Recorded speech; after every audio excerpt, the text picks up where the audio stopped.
Bonjour et bienvenue à l'émission Chrétien comme Christ. Nous allons continuer notre étude sur les dons du Saint-Esprit et nous allons voir aujourd'hui le don du discernement des esprits. Alors Christine, je me tourne vers toi pour le premier texte que tu veux nous lire. Oui, il se trouve dans la première épître de Jean, au chapitre 4, les versets 1 à 3. « Bien-aimés, ne vous fiez pas à tout esprit, mais mettez les esprits à l'épreuve pour savoir s'ils sont de Dieu, car plusieurs prétendus prophètes sont venus dans le monde. Voici comment identifier l'Esprit de Dieu. Tout esprit qui reconnaît que Jésus est le Messie venu en homme est de Dieu. Et si un esprit ne reconnaît pas que Jésus est le Messie venu en homme, il n'est pas de Dieu. C'est l'esprit de l'Antichrist. Vous avez appris sa venue, et maintenant déjà, il est dans le monde. » Et puis on peut continuer au verset 6. « Nous sommes de Dieu. Celui qui connaît Dieu nous écoute. Celui qui n'est pas de Dieu ne nous écoute pas. C'est ainsi que nous identifions l'esprit de la vérité et l'esprit de l'erreur. » Wow.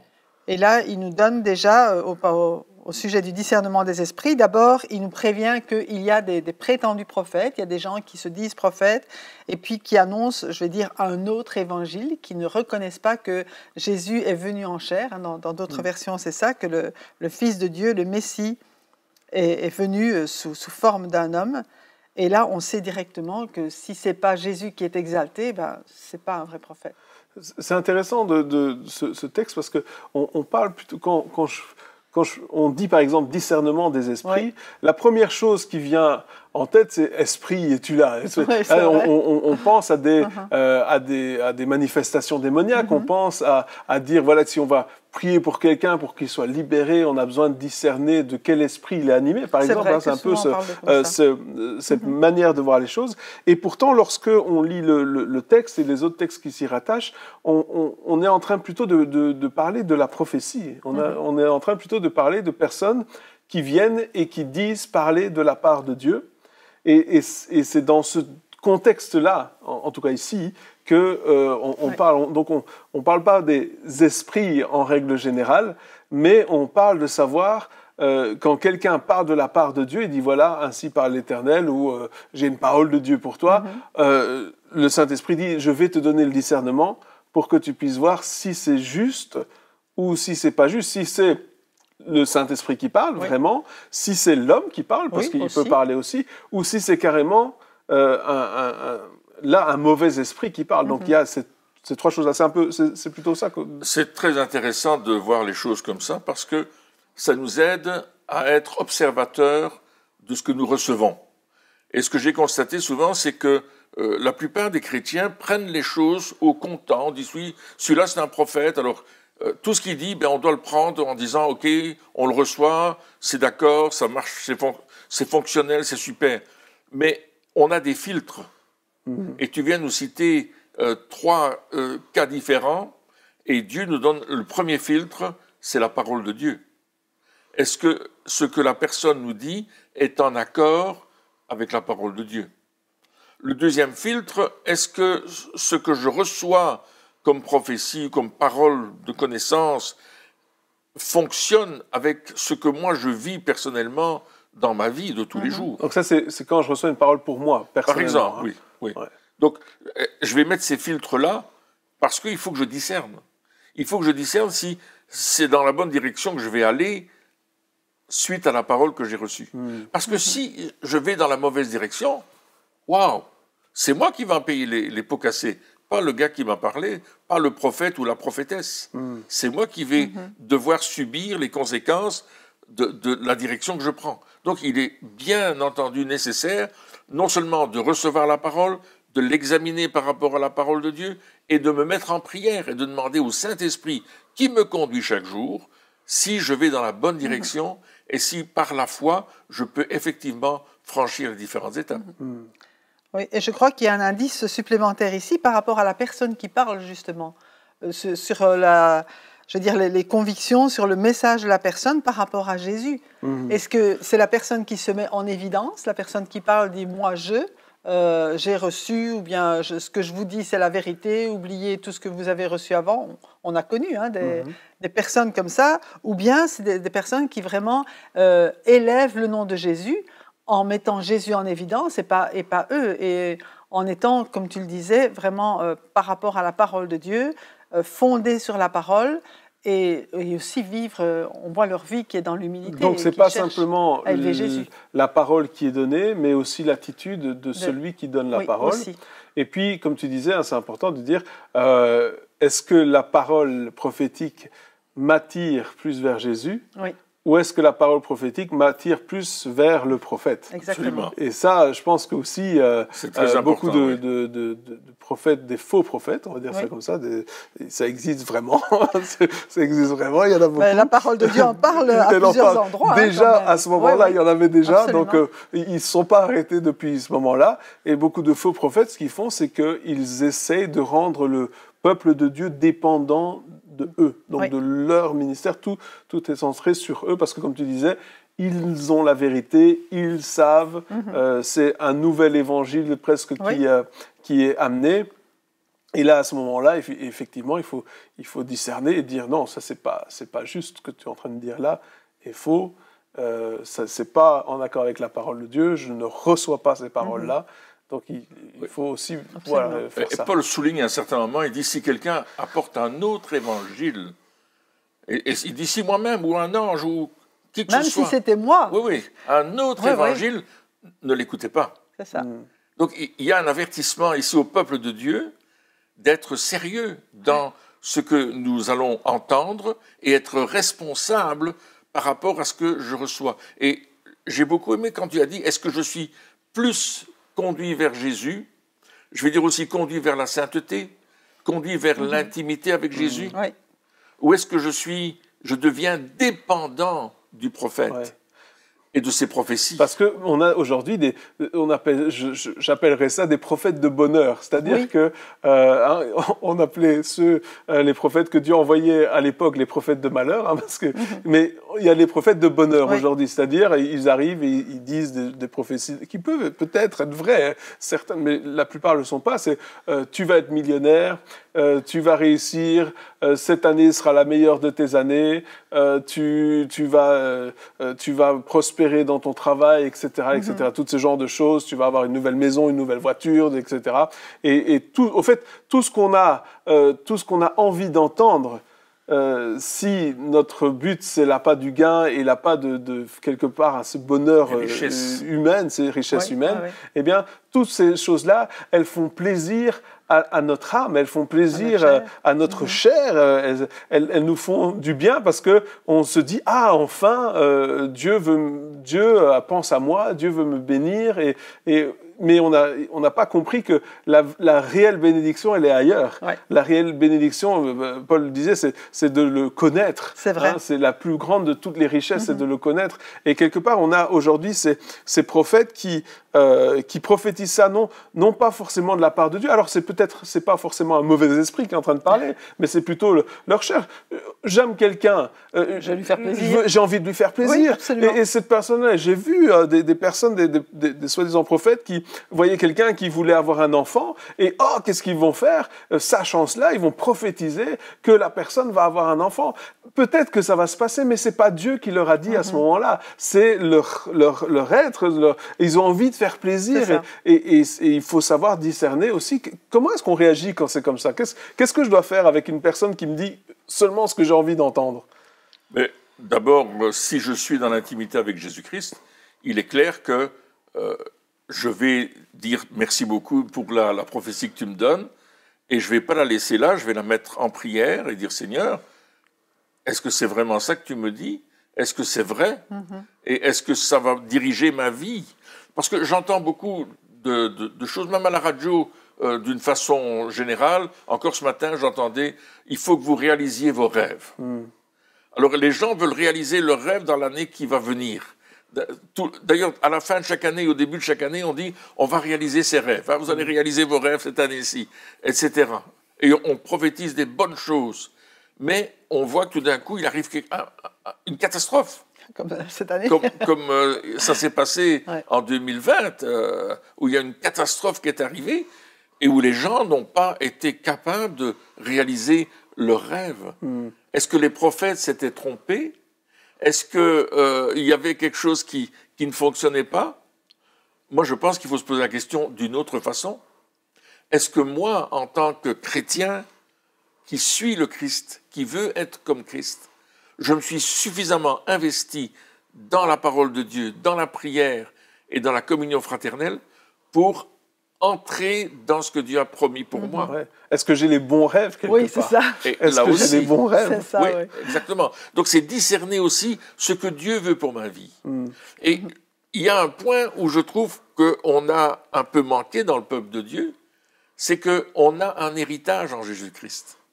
Et il dit dans Éphésiens chapitre 1 verset 3 que nous sommes bénis de toutes les bénédictions spirituelles en Jésus-Christ. Il y a là une bénédiction extraordinaire qui dépasse la bénédiction, je vais dire, terre à terre, qui est beaucoup plus grande, mais nous ne connaissons pas cet héritage. Et on doit apprendre à le connaître. Et le discernement des esprits, justement, c'est pas seulement discerner ce que prophète X ou prophète Y va me dire, c'est aussi discerner ce que Dieu me dit à travers sa parole. Quel est l'esprit de la parole qui veut me parler aujourd'hui? Et j'ai besoin d'avoir cette révélation, ce réma de la parole de Dieu pour ma propre vie, en allant moi-même dans la parole, sur mes genoux, dans la prière, pour recevoir ce que Dieu a à me dire. Et je vais discerner le chemin du Seigneur. Je vais discerner la route que Dieu met devant moi. Et je vais apprendre à suivre cette route. Vous savez, trop souvent, les gens ne sont pas contents de la situation dans laquelle ils vivent. Et ils veulent une meilleure situation et ils se projettent dans une meilleure situation en regardant l'un, en regardant l'autre, et en disant « mais moi je veux arriver à ça, c'est ça que je veux, etc. » Et au lieu de dire « Seigneur, je te remercie pour ce que tu me donnes, et je suis prêt à aller plus loin dans ce que tu veux me donner, ce que tu veux faire de moi, et comment tu veux me conduire. » Alors qu'on prenne des modèles, c'est très bien, qu'on ait des modèles, mais le meilleur modèle, c'est Christ. C'est Jésus, oui. On est d'accord avec ça. Et c'est ça qu'à un certain moment, je vais essayer de discerner quel est le plan de Dieu pour ma vie. Et je vais me mettre devant Dieu. Et peut-être qu'un prophète va dire, à un certain moment, dans ta vie, il va arriver ça, ça. Mais je sais déjà que c'est ça que je veux, dans mon cœur, en profond, parce que j'étais dans cette intimité avec Dieu. Je sais ce que Dieu veut pour moi. Et là, j'ai une confirmation de ce que Dieu veut pour moi. Je me souviens d'une expérience qu'on a vécue. On était aux États-Unis. Et on est allé écouter un prédicateur, et on savait que c'était un prophète. Et il y avait la louange, l'adoration, etc. Nous, on est arrivés un peu en retard. On s'est assis dans le fond de la salle, il y avait beaucoup de monde. Et à un certain moment, il commence à prophétiser sur 7 femmes d'affilée. 7 femmes. Et je me dis, il prophétise que sur les femmes. C'est la réflexion qu'on peut se faire naturellement, là. Qu'est-ce que c'est que ça? Je dis, Seigneur, si c'est un vrai prophète, je te demande qu'il prophétise sur un homme. Et je suis en train de prier, j'ai les yeux fermés, je le demande. Et puis, il y a le gars qui est devant moi, il me dit, en anglais, il me dit, hey, il parle à toi, là. J'ouvre les yeux. Le gars, il était venu de devant l'estrade, à l'arrière, là où on était. C'était une grande salle. Et il commençait à prophétiser sur ma vie. Et il disait des choses que je savais déjà. Il ne faisait que les confirmer. Donc, si je comprends bien, c'est ça. Donc, on a ce discernement des esprits, quelque part. On a cette proximité avec Dieu. Oui. On écoute ce que le Saint-Esprit nous dit, ce que le Dieu nous dit, ce que le Fils nous dit, Jésus nous dit, etc. Donc et quand on entend une parole prophétique qui vient d'un prophète, que ce soit pour nous ou pour quelqu'un d'autre d'ailleurs, il y a comme un écho dans notre cœur et on sait, ça c'est juste. Ça, parce que justement, finalement, ce discernement vient de notre proximité avec Dieu. C'est ça qu'on est plus proche de Jésus. C'est vrai. C'est vrai, et ça trouve un écho. Et le Saint-Esprit en nous fait écho aussi à ce que la personne nous dit. Ça, c'est une prophétie quand c'est une prophétie pour notre vie. Maintenant, il y a des enseignants aussi qui viennent annoncer des doctrines qui sont complètement à côté de la parole de Dieu. Et là aussi, on a besoin de discerner. Et pour cela, c'est à nous aussi à connaître la parole, à être des personnes de la parole de Dieu et qui connaissons Jésus non seulement dans la prière, dans l'intimité, mais aussi qui avons appris à connaître, l'entièreté, le global de la parole de Dieu. Donc, quelque part, ça nous responsabilise aussi. Oui. Absolument. Parce que si on remet tout ça en résumé, ce qu'on vient de voir là maintenant, si je prends par exemple un prophète qui vient, que je passe pas de temps avec Dieu, je passe pas de temps dans la prière, etc. Il vient, il peut prophétiser n'importe quoi. Soit je vais croire, ou alors je vais pas savoir. Je vais rester dans le doute, je vais pas savoir si c'est juste, si c'est pas juste. Il y aura pas d'écho dans mon cœur, il y aura rien. Donc je vais être un petit peu comme un enfant qui absorbe tout. Pareil pour un enseignement. Donc, si je prends pas du temps pour lire la parole de Dieu, si je prends pas du temps pour étudier de moi-même, et ça doit pas être forcément des heures par jour, parce que il y a la vie réelle qui est là, il y a le travail, c'est des heures, et donc forcément, on n'a pas toujours le temps de prendre des heures d'étudier, mais on peut prendre du temps pour le faire quand même. Et si je le fais pas, je vais être là et je vais absorber tout ce qu'on me dit et je vais finalement tout croire sans vraiment savoir pourquoi je crois ce que je crois. C'est vrai. On va juste absorber. On me l'a dit que c'était comme ça. Je me souviens un jour, on parle de prophète, il y a un prophète qui est venu dans l'église et il a commencé à prophétiser sur tout le monde et à chaque personne il prophétisait qu'il allait devenir millionnaire. Je me souviens. Tu te souviens? À chaque personne et je me dis mais tu dis n'importe quoi, je veux dire, mais ça va pas dans ta tête. Je me dis mais ce qui m'a choqué, c'était le nombre de personnes qui croyaient absolument tout ce qu'il était en train de dire. Parce que ça leur faisait plaisir. Mais oui, parce que ça fait plaisir. Tu vas être millionnaire. Wouhou, je vais être millionnaire en euros, je vais être millionnaire en ce que tu veux. Mais super.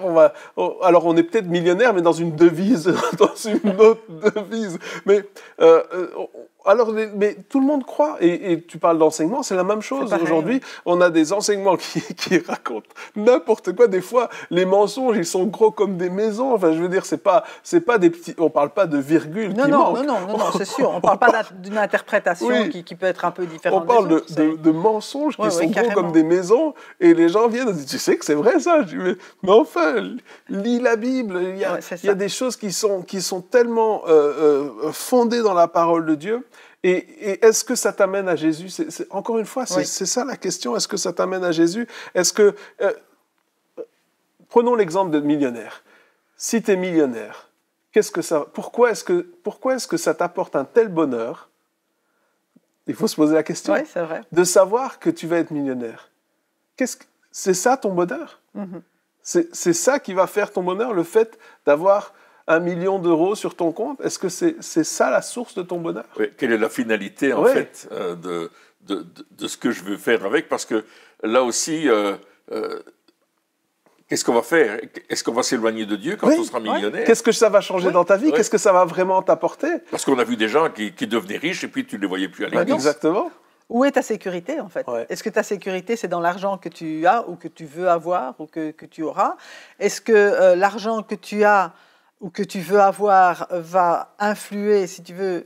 Il y en a qui se disent, mais quand j'aurai des sous, je ferai ça pour Dieu, je ferai ça pour Dieu. Mais fais maintenant avec ce que tu as. Oui, quand j'aurai des sous, quand je serai marié, quand j'aurai des enfants, quand j'aurai un travail, quand j'aurai une voiture. Quand je serai pensionné. Quand je serai pensionné. Non, mais c'est vrai. Toutes ces choses-là, en disant, quand je serai en vacances, quand. Mais c'est maintenant. Mais c'est maintenant, c'est ça. Et si on résume toutes ces choses qu'on a dans la tête, ces idées, ces mensonges aussi, comme tu dis, on se projette en disant, ben oui, mais si j'avais ça, je pourrais faire ça, si j'avais ça, je pourrais faire ça. Et on oublie de réaliser qu'on a déjà tout ce dont on a besoin. On a Jésus. On a Jésus. Ça, c'est le plus important. Et encore une fois, je me répète, mais Paul, il disait, mais tout le reste, je le considère comme des poubelles. Tous mes titres. C'est ce que Paul disait. C'est ça, Paul disait, mes titres, ma nationalité, ma réputation, mes biens, toutes ces choses-là, toute mon éducation, tout mon savoir, je considère ça comme la poubelle, c'est des déchets. À cause de la supériorité, l'excellence qu'il y a à le connaître lui. Et là, on réalise que lorsque on le connaît, lorsqu'on s'approche vraiment de lui, quelqu'un peut venir et te dire, tu vas être millionnaire l'année prochaine, tu vas lui dire, ok. ça va, ça me dérange pas, mais on verra bien. Et la source de mon bonheur n'est pas là. Non, c'est ça. C'est pas cette parole prophétique. Et je pense que quelque part, un des nœuds du problème, il est là, c'est qu'on attend qu'une parole prophétique nous apporte le bonheur. Et on court après les prophètes parce que quelque part, comme on courrait après le bonheur. Si on analyse aujourd'hui, sans avoir réalisé que la source de notre bonheur, elle est déjà là. Et il nous suffit, on peut passer du temps avec lui à chaque instant de notre vie. Et l'apôtre Paul dit clairement, nous avons tout pleinement en Christ. Oui. Toute la provision est en lui déjà. Nous avons tout pleinement en lui, donc je vais le chercher lui, il est la source de mon bonheur, il est la source de mon revenu, il est la source de mon futur, il est la source de ma réussite. Tout pleinement en lui. C'est-à-dire que si je suis vraiment en lui, lui va me donner tout ce que j'ai besoin. Je vais ouvrir grand mes bras et je vais voir que Dieu va pourvoir au-delà de ce que je peux penser même. Ouais. Et c'est comme ça que, en faisant ça, on parle de discernement des esprits, mais en faisant cela, si on a déjà trouvé le bonheur quelque part, eh bien, on va pouvoir être impartial, c'est-à-dire qu'on va pouvoir être objectif par rapport à ce qu'on va recevoir. Si je m'attends à ce qu'une parole prophétique m'apporte le bonheur, eh bien, si celle-là répond, ne fût-ce qu'à un petit peu de ce bonheur, je ne vais pas la juger. Je vais juste la recevoir parce que il y a cet appât du gain quelque part, du gain, que ce soit financier ou autre. Il y a cet appât du gain. Et pareil pour un enseignement. Si je suis pas proche de Dieu, ça va être ça. L'enseignement qui va dire, je sais pas moi, 7 points pour être millionnaire, reprenons millionnaire, 7 points pour être riche ou un truc comme ça. Qu'est-ce que je vais faire? Mais je vais tout faire parce que mon bonheur, il est là. Mais si j'ai déjà trouvé le bonheur, je vais pouvoir être objectif. Et dire, Seigneur, pour s'approcher de Dieu. Ouais, est-ce que c'est vraiment juste? Est-ce que c'est vraiment, est-ce que c'est mieux 7 points pour s'approcher de Dieu? Est-ce que ça m'attire à toi, Seigneur? Est-ce que quand j'entends, moi, les messages qui me touchent le plus, c'est les messages où quand je l'entends, je me dis, je peux le connaître encore plus. J'ai besoin de le connaître plus encore. J'ai besoin de me rapprocher plus de lui. Ces messages-là, peu importe, des fois on pense qu'il faut un sujet particulier, mais non, quand c'est vraiment un message de Dieu, c'est un message qui nous attire plus près de lui. Et là on se dit, ah oui, je veux être plus. Mais si un message est plutôt dire, ah oui, mais voilà, comme ça tu vas prospérer. Il n'y a rien de mal à la prospérité, il n'y a rien de mal à être millionnaire, on n'est pas en train de dire ça. Mais si c'est ça notre source de bonheur, ou autre chose, eh bien alors on s'éloigne quelque part de l'essentiel. Et on n'est plus objectif du tout. On est juste, on prend tout ce qui vient parce que ça répond à un manque dans notre vie qui ne peut être comblé que par notre relation avec Dieu. Donc c'est là qu'on voit que le discernement est très important. Très important aujourd'hui, et encore plus. Parfois, je dirais que parfois on essaie de discerner tout seul, mais on peut très bien discerner à plusieurs. On peut discerner ensemble. Est-ce que ce que nous avons reçu est conforme? Et peut-être que moi, je n'ai pas compris le côté dangereux de la prédication ou de la prophétie, mais toi, tu as compris quelque chose et toi, tu as saisi quelque chose. Donc, ensemble, on va partager, dire « Ah oui, ça, je n'avais pas fait attention à ça. Il y a un danger, effectivement, dans l'enseignement. » Ça nous est arrivé plusieurs fois. Ça nous est arrivé plusieurs fois et on a dû discuter. Il y en a un qui avait la puce à l'oreille, comme on dit, et il disait, mais est-ce que tu ne crois pas qu'il y ait des erreurs? On va écouter à nouveau. Puis on écoutait l'enseignement, on réécoutait, on posait des questions à l'enseignant, et puis on s'est aperçu que non, il n'était pas du tout dans la ligne de la parole de Dieu. Et on a dû lui dire, écoute, on est désolé, mais on n'est pas en accord avec toi. Il y a quelque chose qui ne correspond pas et qui amène le peuple dans l'erreur. Et ça, c'est important de dire, on a discuté avec la personne. Parce que des fois, on entend quelque chose qui n'est pas juste, on ne va pas le dire à la personne, on va juste le critiquer dans son dos, alors que finalement, peut-être que si, on l'a tous fait, si on aurait parlé directement à la personne, peut-être qu'il aurait dit « Ah oui, mais ce n'est pas ça vraiment que je voulais dire », ou « Je me suis trompé », ou « Je réalise ». Parce que des fois, on fait... c'est pas parce que quelqu'un se trompe ou qu'il parle humainement que forcément, ça devient notre ennemi. Que forcément c'est quelqu'un qui n'aime pas Dieu, que forcément c'est un démoniaque, ou enfin des fois non, c'est vrai, directement il faut parler avec la personne, on lui dit ah mais t'es un mauvais, non finalement on s'est tous trompés On s'est déjà, tout à fait. en parlant, sûrement aussi en prophétisant. Donc, il faut savoir de dire, OK, ouais, je me suis peut-être trompé, peut-être que moi, je me souviens, j'avais donné une parole à une personne et puis je lui pose la question. Après, je lui dis, est-ce que ça a du sens pour toi? Est-ce que vraiment ça veut dire quelque chose? Et la personne me dit non. Je lui dis, écoute, il n'y a pas de problème. Et juste à côté, il y avait sa femme qui me dit, oui, ça veut dire... Mais je me suis quand même excusé envers la personne. Je lui dis, écoute, voilà, je suis désolé si ça ne correspond à rien. Je me suis trompé, c'est pas grave. Mais sa femme me confirmait autre chose. Donc, mais tout ça pour dire que, voilà, on ne va pas dire que quand quelqu'un se trompe, ah oui, mais on va directement parler sur son dos, machin. Non, je pense que c'est peut-être important aussi de pouvoir lui dire avec douceur, avec calme, sans devoir dire « Oh, t'es un faux prophète » et tout ça. Non, peut-être, est-ce que tu ne penses pas que là ou là, c'était pas juste ce que tu disais? Est-ce que c'était pas un petit peu trop Et ça aussi, ça aide. Le discernement, c'est pas seulement pour nous aider à ne pas se tromper soi-même, mais c'est peut-être aussi pour celui qui parle, qui nous dit quelque chose, et peut-être lui dire pour que la prochaine fois, il ne se trompe pas aussi.